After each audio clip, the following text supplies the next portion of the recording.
जयकारा शेरवाली का, बोल सांचे दरबार की जय, बोल कात्यायनी माता की जय। आज हम आपको छठवें दिवस कात्यायनी माता की कथा श्रवण कराएंगे।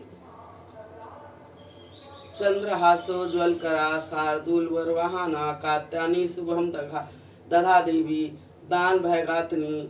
माँ दुर्गा जी के छठवें स्वरूप का नाम कात्यायनी है। इनका कात्यायनी नाम पढ़ने की कथा इस प्रकार है। कत नामक एक प्रसिद्ध मह ऋषि थे। उनके पुत्र ऋषि कात्य हुए। इन्हीं कात्य के गोत्र में विश्व प्रसिद्ध महर्षि कात्यन उत्पन्न हुए थे। इन्होंने भगवती पराम्बा की उपासना करते हुए बहुत वर्षों तक बड़ी कठिन तपस्या की। इनकी इच्छा थी कि माँ भगवती उनके घर पुत्री के रूप में जन्म लें। माँ भगवती ने उनकी यह प्रार्थना स्वीकार कर ली। कुछ काल पश्चात जब दानव महिषासुर का अत्याचार पृथ्वी पर बहुत बढ़ गया, तब भगवान ब्रह्मा विष्णु महेश तीनों ने अपने अपने तेज का अंश देकर महिषासुर के विनाश के लिए एक देवी को उत्पन्न किया। महर्षि कात्यायन ने सर्वप्रथम इनकी पूजा की। इसी कारण से यह कात्यायनी कहलाई।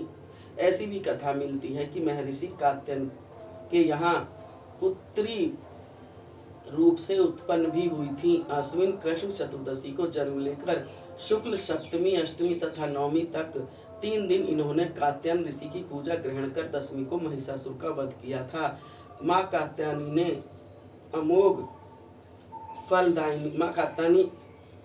फलदायिनी है। भगवान कृष्ण को पति रूप में पाने के लिए ब्रज की गोपियों ने इन्हीं की पूजा कालिंदी यमुना के तट पर की थी। ये ब्रजमंडल की अधिष्ठात्री देवी के रूप में प्रतिष्ठित हुई।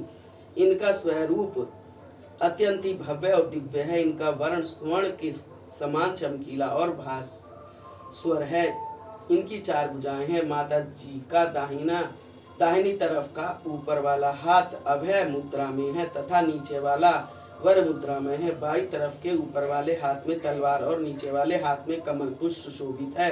इनका वाहन सिंह है।